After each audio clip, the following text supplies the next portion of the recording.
மீண்டும் அதிமுக ஆட்சி மலரும். இதை தூசி தட்டி எடுக்கப்பட்டு உண்மை குற்றவாளிகளை சட்டத்தின் முன் நிறுத்தப்படுவார்கள். அண்ணா பல்கலைக்கழக மாணவி வன்கொடுமை விவகாரத்தில் திமுக அமைச்சர் தலையீடு இருப்பதாக எதிர்க்கட்சித் தலைவர் எடப்பாடி பழனிசாமி குற்றம் சாட்டியுள்ளார். அதேபோல கள்ளக்குறிச்சியிலே கள்ளச்சாராய் அருந்தி சுமார் 68 பேர் மரணமடைந்தார்கள். அதற்கு ஆளுங்கட்சி சேர்ந்தவர்கள் துணை நின்ற காரணத்தினாலே ஆளுங்கட்சியில் இருக்கின்ற அந்த நபர்கள் தப்பித்து விடக்கூடாது என்பதற்காக மாநில காவல்துறை விசாரிக்கப்பட்டால் நியாயம் கிடைக்காது என்ற அடிப்படையிலே அனைத்து இந்திய அண்ணா திராவிட முன்னேற்ற கழகம் உயர்நீதிமன்றத்திலே இந்த வழக்கை சிபிஐ விசாரிக்க வேண்டும் என்று வழக்கு தொடர்ந்து நீதிமன்றம் சிபிஐ விசாரிக்கலாம் என்று தீர்ப்பளிக்கப்பட்டது.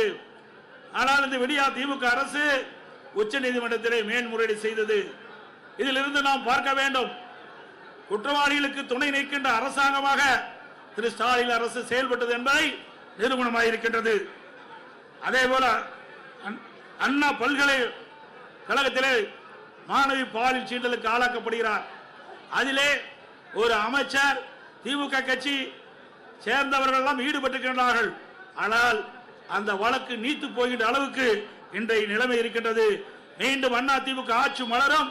இதை தூசி தட்டி எடுக்கப்பட்டு உண்மை குற்றவாளிகளை சட்டத்தின் முன் நிறுத்தப்படுவார்கள். அதேபோல இன்றைய ஆட்சியாளர்களை தினந்தோறும் கனிம வளங்கள் கொள்ளையடிக்கப்படுகின்றன. இன்றைக்கு கரூரிலே ரவுடிகளை வைத்து ஒரு நாள் ஒன்றுக்கு 3000 லாரிகளில் மணல் அள்ளப்படுகின்றது. தினந்தோறும் 1.5 கோடி ரூபாய்க்கு கனிம வளங்கள் கொள்ளை போகின்றன. பகிரங்கமாக மணல் கடத்தப்படுகிறது. நம்முடைய முன்னாள் அமைச்சர் அருமை சகோதரர். செய்திகளை உள்ளது உள்ளபடி தெரிந்து கொள்ள ரெஃப்ளெக்ட் நியூஸை சப்ஸ்கிரைப் பண்ணுங்க.